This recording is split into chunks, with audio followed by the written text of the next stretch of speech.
दोस्तों, तो आपका स्वागत है हमारे चैनल टीचर्स यू में। और टीचर्स यू आपके लेके आया है क्लास 6 आईसीएससी का सेशन, जिसमें हम हर सब्जेक्ट पढ़ेंगे। और आज हम स्टार्ट करते हैं केमिस्ट्री से, जिसमें भी हम एयर एंड एटमॉस्फेयर चैप्टर पढ़ने वाले हैं। तो चलो हम अपने सेशन से स्टार्ट करते हैं। केमिस्ट्री का ये चैप्टर एयर एंड एटमॉस्फेयर, हम इसके फर्स्ट वर्ड से स्टार्ट करते हैं, एयर। तो एयर होती क्या है? एयर हवा होती है। एयर मीन्स हवा। तो एयर हर जगह है। एयर से हम घिरे हुए हैं। ये सुन के बहुत लोगों के मन में क्वेश्चन आया होगा कि अगर हम एयर से घिरे हुए हैं तो क्या हम एयर को ही इनहेल करते हैं? पर हमने तो सुना है कि हम ऑक्सीजन को इनहेल करते हैं। तो ये माजरा क्या है? तो हम आपको इस क्वेश्चन का आंसर मिलेगा हमारे फर्स्ट पॉइंट में। Air is a mixture of gases. Oxygen एक गैस है एंड कार्बन डाइऑक्साइड भी एक गैस है। पर ये सारी गैसेस हमारे चारों तरफ हैं, पर हम इन्हें डिफरेंशिएट नहीं कर सकते। हम कभी भी ये नहीं कह सकते कि बस इस कॉर्नर में ऑक्सीजन है और इस कॉर्नर में कार्बन डाइऑक्साइड है, क्योंकि ये सारी गैसेस मिली हुई हैं। हम इस मिक्सचर को नाम देते हैं एयर। आपको अपना दूसरा पॉइंट समझाने से पहले यह बता दूं कि मैटर क्या होता है। Matter is something which occupy space. चाहे कोई भी चीज हो, कितनी भी छोटी हो, पर अगर वो स्पेस ऑक्यूपाई कर रही है, वो जगह घेर रही है, तो हम उसे मैटर कहेंगे। चाहे हम किसी चीज को जमीन और आकाश के बीच में रख ले, तब भी वो एक जगह घेरेगी, इसलिए हम उसे कहेंगे कि वो मैटर है। से पूछता हूँ, क्या एयर मैटर है? जरूर, एयर एक मैटर है। और हम इसे कैसे बता सकते हैं? इसे हम एक एग्जाम्पल के जरिए समझेंगे। अगर आप एक बैलून में हवा भरते हो तो बैलून फूलेगा। बैलून क्यों फूलेगा? क्योंकि हवा एक स्पेस ऑक्यूपाई कर रही है और हम बैलून के अंदर हवा भरते हैं। अगर हम बैलून के अंदर एक हवा घुसा रहे हैं तो बैलून के अंदर जाके हवा स्पेस ऑक्यूपाई करेगी, हवा स्पेस घेरेगी, तो बैलून फूलेगा। तो ये हमारा बहुत अच्छा एग्जाम्पल होगा कि हम ये बता सकते हैं कि air is a matter. Air जगह घेर रही है, so we can say that air is a matter. अब हम अपने नेक्स्ट पॉइंट पे आते हैं, we can not see air. मैं आपसे क्वेश्चन पूछता हूँ, क्या आप एयर को देख सकते हो? आपका जवाब होगा नहीं, आप एयर को नहीं देख सकते, क्योंकि हम बस एयर को महसूस कर सकते हैं, हम एयर को नहीं देख सकते।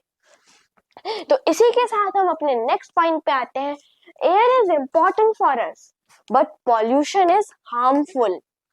हम अपनी पहली लाइन समझते हैं। Air is important for us. Air हमारे लिए बहुत बहुत महत्वपूर्ण होती है। एयर हमारे लिए महत्वपूर्ण क्यों होती है, जो समझते हैं।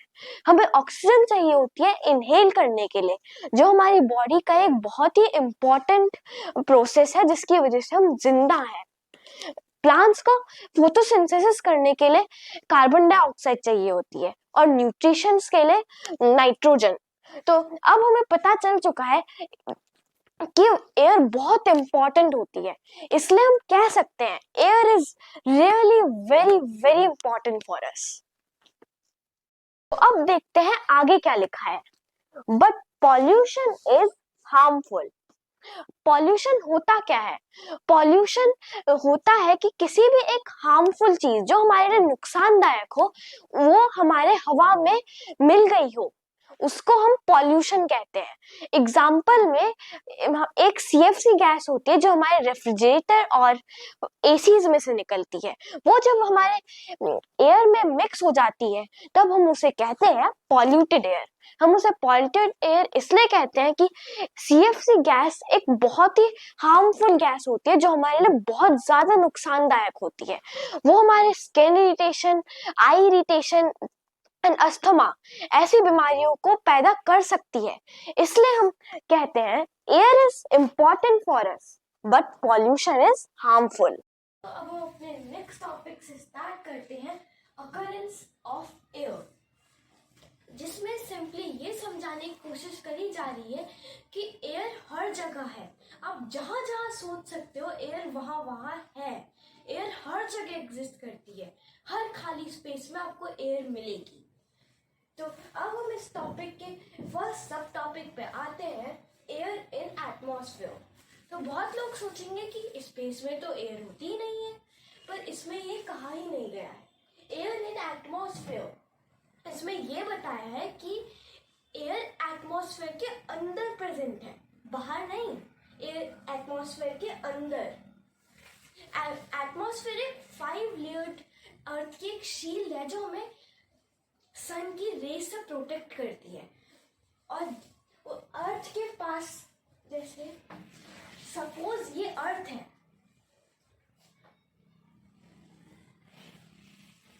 तो उसके बाहर एक 5 लेयर्ड शील्ड है, उसे हम एटमॉस्फेयर कहते हैं, जो एक 5 लेयर्स में डिवाइडेड है।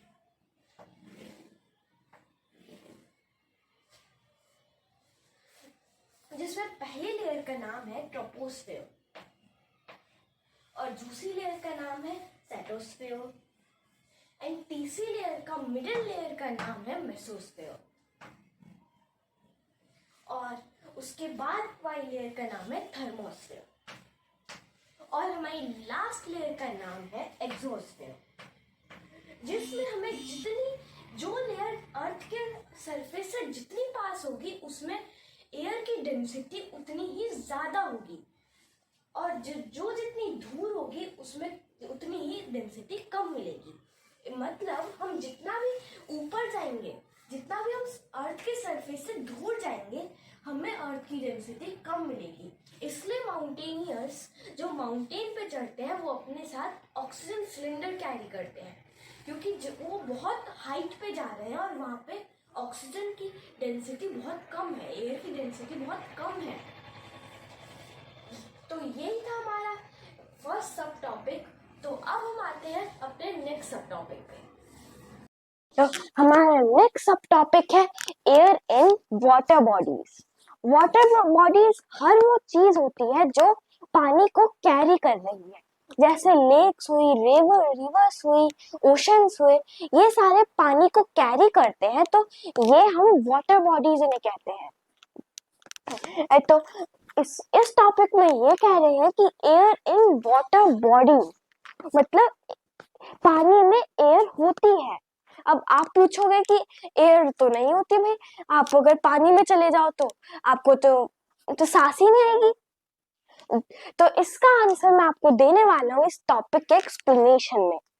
तो देखो, जो ऑक्सीजन होती है, कार्बन डाइऑक्साइड होती है, ये सारे गैसेस पानी में मिली हुई होती है, पर ये सारे कंबाइंड फॉर्म में होती है, जो एक दूसरे के साथ पूरी कंबाइंड होती है।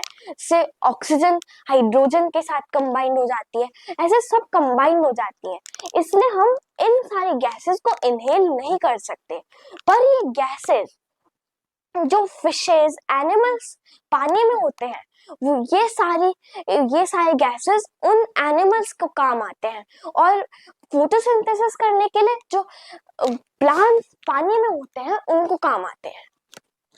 तो एयर इन वाटर बॉडी, अब एयर वाटर बॉडीज में कैसे होती है? कुछ गैसेस होते हैं जो वो पानी में डिसॉल्व हो सकती है और कुछ गैसेस होती है जो पानी में डिसॉल्व नहीं हो सकती, जैसे ऑक्सीजन हुई, कार्बन डाइऑक्साइड हुई।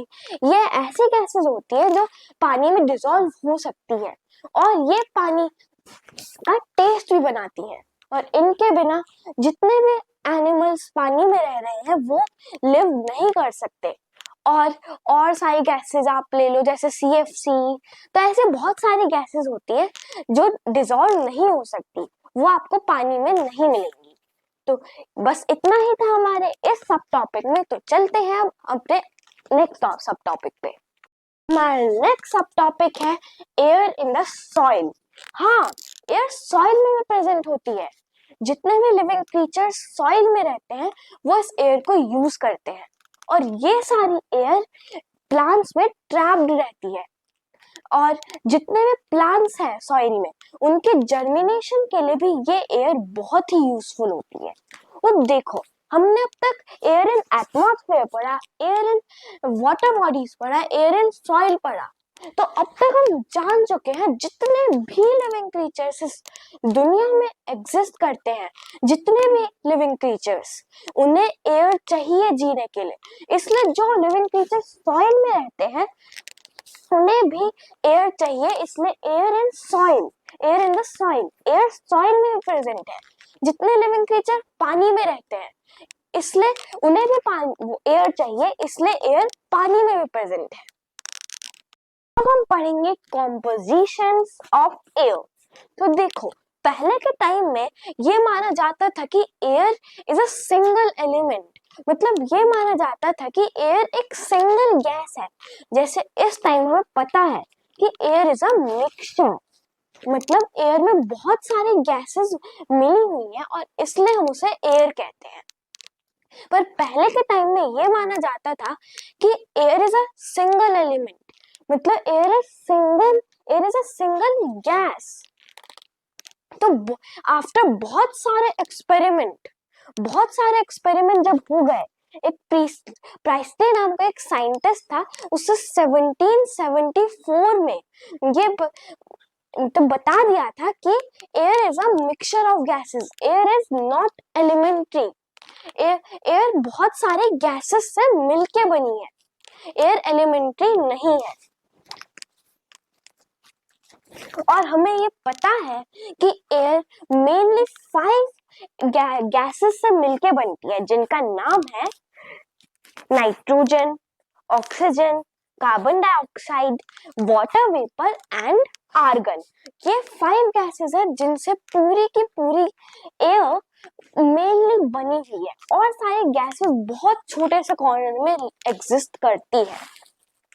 तो तो अभी भी air is said to be a mixture because तो बहुत सारी गैसेस मिली हुई है एयर में, इसलिए उसे एक मिक्सचर कहा जाता है। Air is said to be a mixture, और एयर के मिक्सचर होने की वजह से ही उसे हम कोई भी कॉम्पोजिशंस, केमिकल कॉम्पोजिशन हम नहीं दे सकते। जैसे आप ऑक्सीजन का है H2O chemical formula, carbon dioxide का है CO2, हर गैस को आप ले लो, उस हर गैस का आपको एक केमिकल फॉर्मूला मिलेगा। पर एयर का कोई केमिकल फॉर्मूला नहीं है, क्योंकि एयर एक मिक्सचर ऑफ गैसेस है। तो इसी के साथ हम अपना ये टॉपिक्स क्लोज करते हैं और हम अब अपने नेक्स्ट टॉपिक पे आते हैं, importance of air and it's components. अब हम इस टॉपिक में इन सारी गैसेस के बारे में जानने वाले हैं। तो हमारी सबसे पहली गैस है नाइट्रोजन, जिसमें हमारी बुक में लिखा है nitrogen is necessary for growth of plant. जो नाइट्रोजन एक गैस है वो प्लांट्स की ग्रोथ के लिए बहुत इंपॉर्टेंट होती है। अगर नाइट्रोजन नहीं होगी तो प्लांट्स प्रॉपरली ग्रो नहीं कर पाएंगे। Plants use nitrogen for making proteins. They mostly absorb nitrogen from the soil and convert it into protein. तो बुक में लिखा है कि नाइट्रोजन प्लांट्स के लिए बहुत जरूरी होते हैं और ये अपनी ग्रोथ के लिए से यूज करते हैं, अपना प्रोटीन बना के। वो नाइट्रोजन को सॉइल से लेते हैं और जिससे वो नाइट्रोजन से वो अपना प्रोटीन बना के ग्रो कर सके।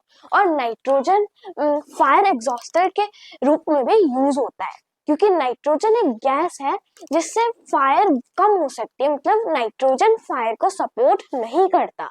लाइक ऑक्सीजन एक गैस है जो फायर को बहुत सपोर्ट करती है। अगर ऑक्सीजन में हम आग बुझाने की कोशिश करेंगे तो कभी नहीं बुझेगी, और नाइट्रोजन इसका उल्टा है। नाइट्रोजन में वो फायर एग्जॉस्टर की तरह काम करती है, वो एक यही गैस है जो हमें हेल्प करती है फायर को बुझाने के लिए। तो अब हम आते हैं अपने नेक्स्ट गैस पे, ऑक्सीजन। अब इसका तो हम सबको पता है, ऑक्सीजन एक सबसे इम्पोर्टेंट गैस है। ऑक्सीजन की मदद से ही हम इनहेल करते हैं, और बहुत सारे प्लांट्स होते हैं, प्लांट्स ऑक्सीजन को एक्सहेल करते हैं, और बहुत सारे इंसेक्ट्स होते हैं जो ऑक्सीजन को इनहेल करते हैं। तो ऑक्सीजन एक इतनी इम्पोर्टेंट गैस है कि उसके बिना कुछ नहीं है इस दुनिया में। तो ऑक्सीजन का हम सबको पता है, ऑक्सीजन एक गैस है जो हम सबको इनहेल करने के काम आती है, और वैसे ही वो और फायर को बहुत ज्यादा प्रमोट करती है ऑक्सीजन। और माय नेक्स्ट गैस है कार्बन डाइऑक्साइड। कार्बन डाइऑक्साइड एक गैस है जो प्लांट्स को फोटोसिंथेसिस करने में बहुत हेल्प करती है। Carbon dioxide is needed by plant to prepare their own food by the process of photosynthesis. एक प्रोसेस होता है जो फोटोसिंथेसिस होता है, उसका नाम फोटोसिंथेसिस है। इस प्रोसेस ये प्रोसेस कार्बन डाइऑक्साइड इस गैस के जरिए होता है, और ये प्रोसेस प्लांट्स को अपना फूड बनाने के लिए काम आता है। The oxygen is released by plant during photosynthesis। मतलब इससे हमें पता चलता है कि ये कार्बन डाइऑक्साइड हमें ऑक्सीजन और प्रोवाइड करने में हेल्प कर रही है, क्योंकि कार्बन डाइऑक्साइड अगर फोटोसिंथेसिस करने में हेल्प कर रही है तभी फोटोसिंथेसिस के प्रोसेस से ही ऑक्सीजन बाहर निकल के आ रही है। मतलब कार्बन डाइऑक्साइड भी हमारे लिए एक बहुत इंपॉर्टेंट गैस हुई। और नेक्स्ट गैस है water vapours. Water vapor is necessary for life to exist on Earth, as it replenishes the fresh water on the Earth through the water cycle। Water vapour एक बहुत important gas है जो हमें water के gaseous form में मिलती है जब, और ये वाटर वेपर एक वाटर साइकिल को चलाने में बहुत हेल्प करते हैं। और वाटर साइकिल एक बहुत इंपॉर्टेंट प्रोसेस है अर्थ में। अगर वाटर साइकिल ना हो तो हमें अर्थ पे पानी खत्म हो जाएगा, इसलिए वाटर वेपर भी हमारे लिए एक बहुत इंपॉर्टेंट गैस है। Light bulbs are filled with argon to make the filament last longer।